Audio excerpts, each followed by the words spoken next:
Ya, Banyak sekali orang tuh bilang begini, ya polio, cacar itu kan butuh waktu yang lama sampai vaksinnya ketemu. Lah ini COVID ini belum sampai setahun udah ada vaksinnya, aman nggak tuh?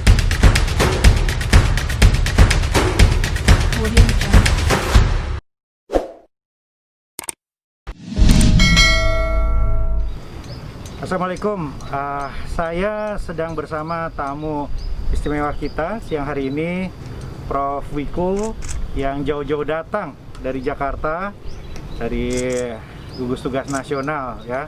Sehat, Prof? alhamdulillah sehat. Prof. Wiku ini sebetulnya lulusan IPB ya. Betul. Jadi orang Bogor dulu, tahun berapa? Tahun 1983 sampai 1988. 88 lulus. 88 saya masih SMA kelas 1, Prof. Tadi katanya baru divaksin juga. Betul. Ya, betul. gimana? Tangan sebelah mana yang divaksin? Tangan sebelah sini. Pegel nggak, Prof? Enggak, Enggak ya? enggak ada apa-apa. Nggak ada rasanya? Enggak ada rasanya. Ada bekasnya nggak, Prof? Bisa kelihatan nggak? Kayaknya enggak. Nggak ada? Enggak ada. Nggak ada sama Bisa. sekali ya? Enggak ada. Biasa kalau kecacar kan ada bekas kayak codet gitu. Enggak. Enggak. Nanti berapa kali lagi? 1 kali lagi. Bulan apa itu? 2 minggu lagi. 2 minggu lagi. Iya. Bapak Presiden juga katanya tadi aman-aman semua ya? Aman dan Malah yang nyuntiknya tadi agak gemeter katanya. iya betul. Yang vaksin Prof. Wiku dengan Bapak Presiden sama tadi? Sama, Nah. semuanya sama. Oke. Enggak ada masalah. Nah, ini banyak warga juga yang tanya ke saya, Prof. Apakah vaksin yang disuntikan ke Presiden sama dengan yang disuntikan ke Pak Gubernur Jawa Barat dan lain-lain itu? Selama schedule-nya sekarang vaksinnya yang ada adalah memang vaksinnya yaitu Sinovac itu yang datang. Sinovac itu Ya ya? pasti sama. Kan banyak yang khawatir, Prof, ya. Nanti aman nggak? Kira-kira untuk meyakinkan masyarakat bahwa ini aman tuh pakai angka apa atau pakai metode apa ya? Jadi dasarnya begini, vaksin itu bukan sesuatu yang baru di dunia. Ya. Sudah mungkin puluhan atau bahkan ratusan tahun ya, Ya. ada metode menggunakan vaksinasi dalam Ya. rangka membuat masyarakatnya terlindungi dari penyakit infeksi. Kita pastikan bahwa uji praklinik dan kliniknya itu harus berjalan dengan baik. Semua vaksin di dunia pasti melalui proses itu. Ya. Dan di sini untuk COVID juga melakukan proses itu. Dan prosesnya sudah dilalui dan hasilnya memang sudah dikeluarkan izinnya oleh Badan POM berupa Emergency Use Authorization. Itu artinya sudah memenuhi standar keamanan dan efikasi. Itu sudah terpenuhi dan halal dari MUI. Jadi itu sebenarnya sudah cukup untuk vaksin itu bisa digunakan. Ya. Nah, kemudian banyak yang nanya juga, Prof. Ini wajib nggak sih? Kalau saya nggak mau gimana? Karena ada yang bilang, wah kalau nggak mau nanti didenda, ada sanksinya. Nah, sebetulnya wajib nggak sih? Jadi begini, mungkin sebelum bilang nanti saya denda, saya pakai instrumen hukum, pahaminya dulu bahwa masalah ini bukan masalah hukum. Virus ini nggak kenal hukum. Virus ini nyerang orang yang tidak punya imunitas. Dan siapapun bisa kena. Sekarang cara perlindungannya adalah selain 3M, protokol 3M itu tameng pertama lah gampangnya. Tameng kedua itu vaksin. Nah, sekarang pertanyaannya, jadi boleh nggak kita nolak? Kalau ditanya dalam masa biasa, boleh harusnya nolak ya. Kan hak asasi. Kalau semua nolak, kan menolak individu berarti resiko ada di individu. Kalau dalam pandemi, menolak individu menolak, maka yang kena risiko siapa? Seluruhnya termasuk individunya itu.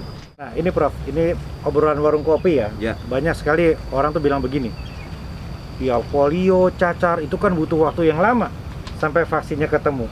Lah ini COVID ini belum sampai setahun udah ada vaksinnya, aman nggak tuh? Nah itu jelasinnya gimana? Ya, jadi gampangnya begini. Memang paling enak itu kita tunggu seperti pengalaman yang lalu-lalu. Iya. Produksinya penelitiannya 6 bulan, uji klinisnya 6 tahun. Iya. Ikuti aja 6 tahun. Kalau kita tunggu 6 tahun, di dunia ini matinya sudah akan puluhan juta mungkin. Iya. Nggak akan bisa kita menerima itu. Maka dari itu kita harus betul-betul para ilmuwan semuanya coba lihat dengan transparan dan terbuka proses pembuatan vaksin. Dulu lama karena nggak dikejar, nggak dipepet dengan keadaan. Dengan kematian yang begitu banyaknya. Sekarang kita dikejar seperti itu, mari kita buka. Lihat. Jadi sebenarnya semua itu bisa dilihat secara ilmiah dan buktinya juga akan bertahap. Nah, itu sebenarnya. Prof. Wiku ini jubir gugus tugas nasional juga saya baca dulu pernah mendapatkan penghargaan karena menemukan semacam jamu untuk meningkatkan kesehatan hewan ya Prof ya? Betul. Betul.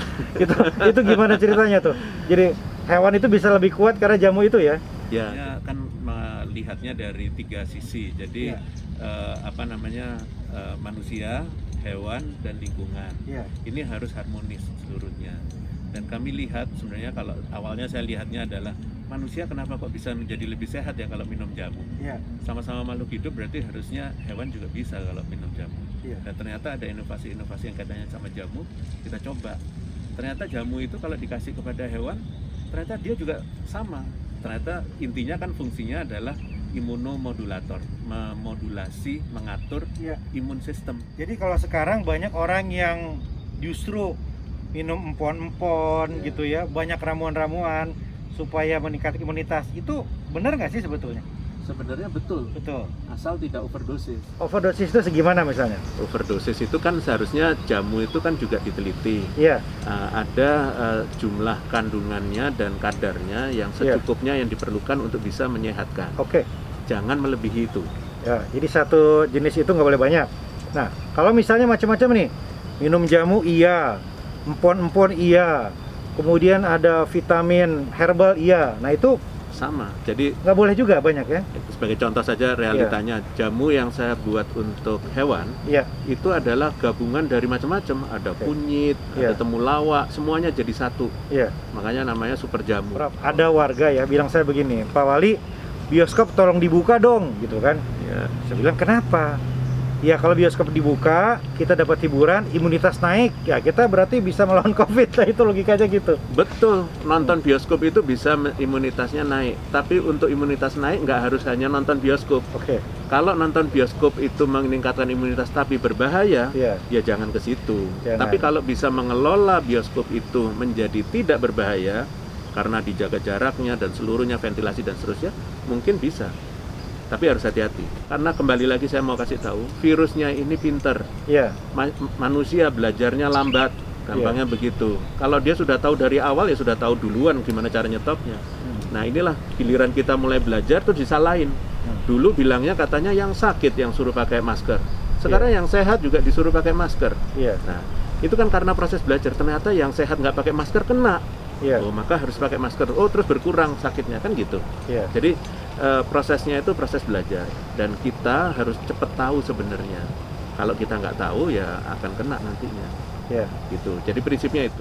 Selama jadi juru bicara, Prof, pertanyaan apa yang paling sulit untuk dijawab dan dijelaskan kepada publik atau warga tentang COVID ini?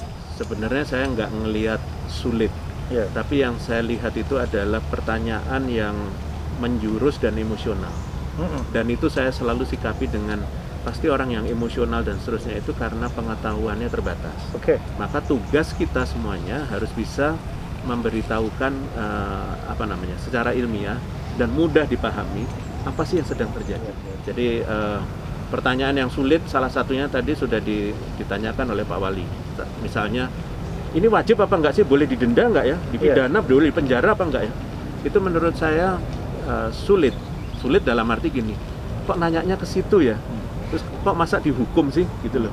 Wong kita ini ngelawan virus, kalau virusnya misalnya kita kalah gitu, ya sudah nggak usah dihukum saja, biarkan aja orang nggak bervaksin. Ya kita tembus semuanya. Terus giliran kena mati banyak, iya ya dulu kenapa nggak dihukum aja ya, kan gitu. Prof, di Kota Bogor sekarang kita coba selama 2 minggu ke depan dari 11 sampai 25 ini kita lebih keras, Prof. Bersama Pak Kapolres semuanya kita mulai turun ke lapangan untuk menyampaikan pesan kepada warga sebaiknya hindari kerumunan, kurangi mobilitas gitu. Mudah-mudahan sehat dan semangat selalu.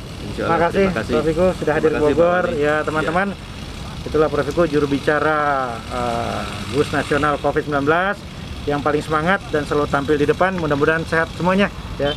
Terima kasih Prof datang Bogor ya. Makasih. Pokoknya kita satu kata optimis ya. Optimis. Terima kasih.